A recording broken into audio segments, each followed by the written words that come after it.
23वां अध्याय वर्णन आंवला तुलसी जान, इसको सुनने से हो जाता है कल्याण। कार्तिक महात्म 23वां अध्याय। नारद जी बोले, हे राजन, यही कारण है कि कार्तिक मास के व्रत उद्यापन में तुलसी की जड़ में भगवान विष्णु की पूजा की जाती है। तुलसी भगवान विष्णु को अधिक प्रीति प्रदान करने वाली मानी गई है। राजन, जिसके घर में तुलसी वन है वह घर तीर्थ स्वरूप है, वहाँ यमराज के दूत नहीं आते। तुलसी का पौधा सदैव सभी पापों का नाश करने वाला तथा अभीष्ट कामनाओं को देने वाला है। जो श्रेष्ठ मनुष्य तुलसी का पौधा लगाते हैं वे यमराज को नहीं देखते। नम्रता का दर्शन, गंगा का स्नान और तुलसी वन का संसर्ग, ये तीनों एक समान कहे गए हैं। जो तुलसी की मंजरी से संयुक्त होकर प्राण त्याग करता है वह सैकड़ों पापों से युक्त ही क्यों न हो तो भी यमराज उसकी ओर नहीं देख सकते। तुलसी को छूने से कामिक, वाचिक, मानसिक आदि सभी पाप नष्ट हो जाते हैं। जो मनुष्य तुलसी दल से भगवान का पूजन करते हैं वह पुनः गर्भ में नहीं आते, अर्थात जन्म मरण के चक्कर से छूट जाते हैं। तुलसी दल में पुष्कर आदि समस्त तीर्थ, गंगा आदि नदियां और विष्णु प्रभृति सभी देवता निवास करते हैं। हे राजन, जो मनुष्य तुलसी के काष्ठ का चंदन लगाते हैं उन्हें सहज ही मुक्ति प्राप्त हो जाती है और उन द्वारा किए गए पाप उनके शरीर को छू भी नहीं पाते। जहाँ तुलसी के पौधे की छाया होती है वहीं पितरों की तृप्ति के लिए श्राद्ध करना चाहिए। जिसके मुख में, कान में और मस्तक पर तुलसी का पत्ता दिखाई देता है उसके ऊपर यमराज भी दृष्टि नहीं डाल सकते, फिर दूतों की तो बात ही क्या है। जो प्रतिदिन आदर पूर्वक तुलसी की महिमा सुनता है वह सब पापों से मुक्त होकर ब्रह्मलोक को जाता है। इस प्रकार आंवले का महान वृक्ष सभी पापों का नाश करने वाला है। आंवले का वृक्ष भगवान विष्णु को प्रिय है। इसके स्मरण मात्र से ही मनुष्य गोदान का फल प्राप्त करता है। जो मनुष्य कार्तिक में आंवले के वन में भगवान विष्णु की पूजा तथा आंवले की छाया में भोजन करता है उसके भी पाप नष्ट हो जाते हैं। आंवले की छाया में मनुष्य जो भी पुण्य करता है वह कोटि गुना हो जाता है। जो मनुष्य आंवले की छाया के नीचे कार्तिक में ब्राह्मण दंपति को एक बार भी भोजन देकर स्वयं भोजन करता है वह अन्न दोष से मुक्त हो जाता है। लक्ष्मी प्राप्ति की इच्छा रखने वाले मनुष्य को सदैव आंवले से स्नान करना चाहिए। नवमी, अमावस्या, सप्तमी, संक्रांति, रविवार, चंद्र ग्रहण तथा सूर्य ग्रहण के दिन आंवले से स्नान नहीं करना चाहिए। जो मनुष्य आंवले की छाया में बैठकर पिंड दान करता है उसके पितृ भगवान विष्णु के प्रसाद से मोक्ष को प्राप्त होते हैं। जो मनुष्य आंवले के फल और तुलसी दल को पानी में मिलाकर स्नान करता है उसे गंगा स्नान का फल मिलता है। जो मनुष्य आंवले के पत्तों और फलों से देवताओं का पूजन करता है उसे स्वर्ण, मणि और मोतियों द्वारा पूजन का फल प्राप्त होता है। कार्तिक मास में जब सूर्य तुला राशि में होता है तब सभी तीर्थ, ऋषि, देवता और सभी यज्ञ आंवले के वृक्ष में वास करते हैं। जो मनुष्य द्वादशी तिथि को तुलसी दल और कार्तिक में आंवले की छाया में बैठकर भोजन करता है उसके 1 वर्ष तक अन्न संसर्ग से उत्पन्न हुए पापों का नाश हो जाता है। जो मनुष्य कार्तिक में आंवले की जड़ में विष्णु जी का पूजन करता है उसे श्री विष्णु क्षेत्रों के पूजन का फल प्राप्त होता है।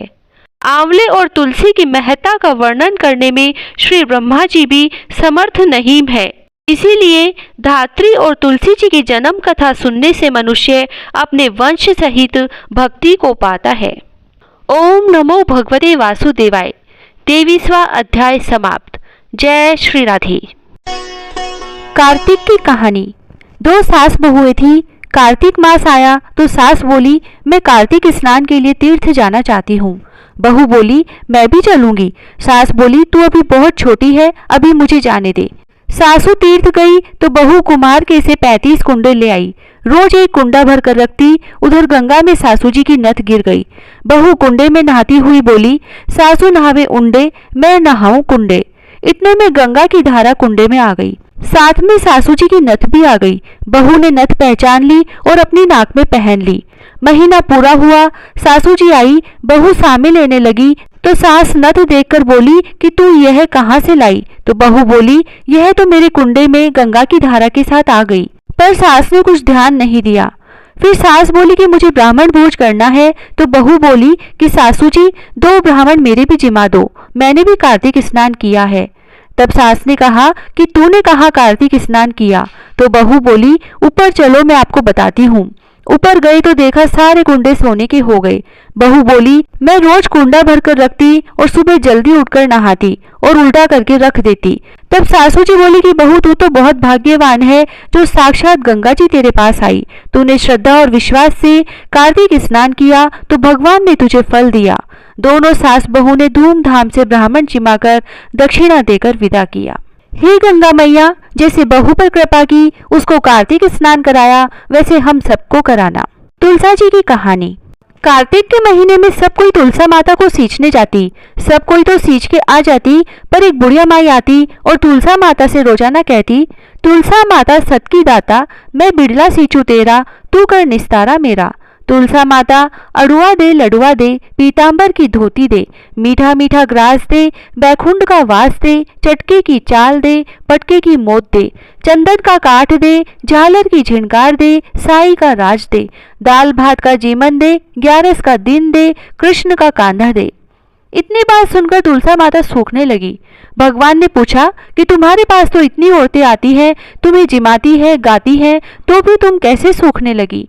तुलसा माता ने कहा कि एक बुढ़िया माई आती है जो रोजाना इतनी बात कहकर जाती है।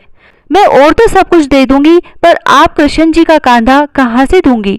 थोड़े दिन बाद बुढ़िया माई मर गई। सब कोई उसको उठाने लगे, पर वह इतनी भारी हो गई कि उठे ही नहीं। सब कोई कहने लगे कि पाप घाट की माला फेरती थी जिससे इतनी भारी हो गई। भगवान बूढ़े ब्राह्मण का रूप धारण करके आए। सबसे पूछने लगे कि इतनी भीड़ क्यों हो रही है? सब बोले, एक बुढ़िया मर गई है, पापनी थी इसीलिए किसी से नहीं उठती। तब भगवान बोले कि इसके कान में मुझे एक बात कहने दो तो यह उठ जाएगी। सबने कहा, तू भी अपने मन की निकाल ले।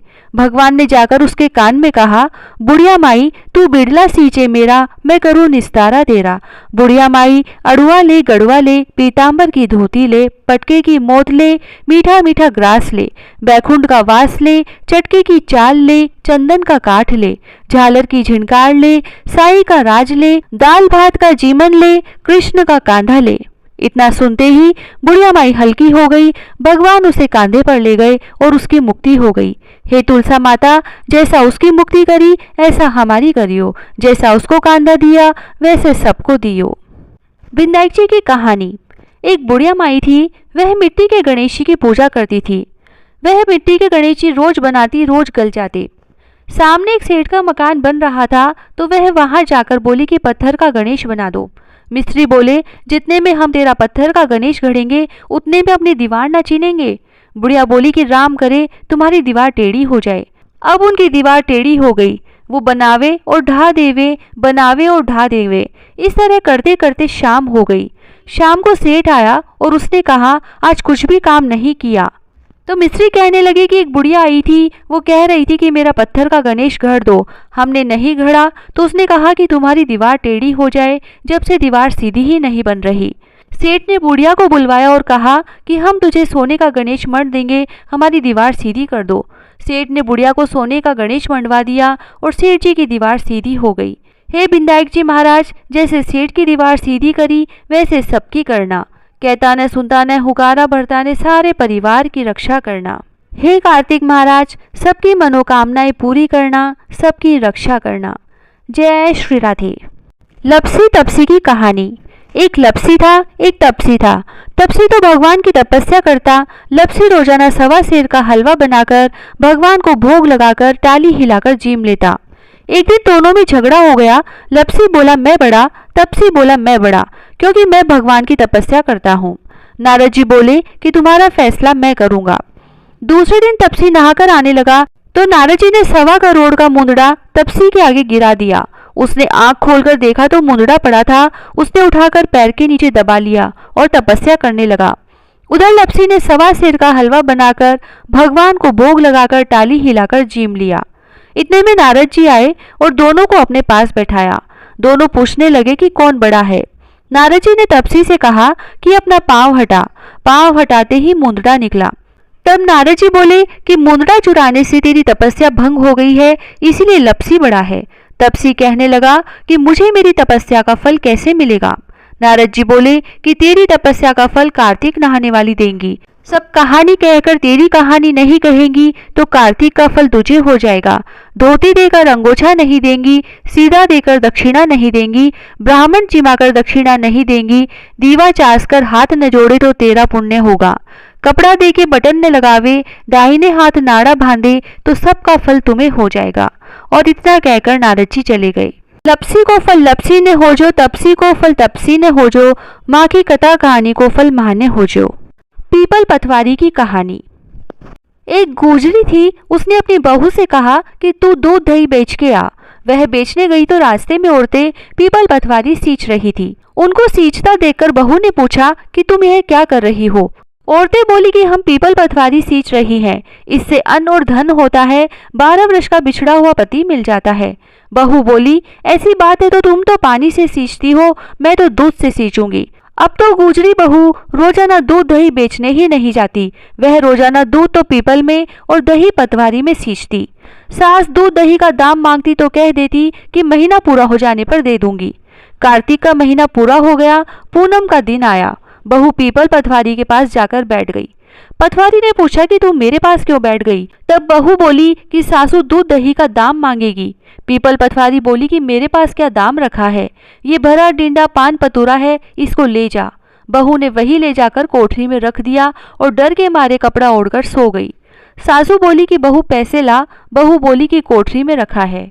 सासू ने कोठरी खोल के देखी तो हीरा मोती जगमगा रहे हैं। सासू बोली कि बहू इतना धन कहाँ से लाई। बहू ने आकर देखा तो सच्ची में ही धन भरा हुआ है। बहू ने सासू को सारी बात बता दी।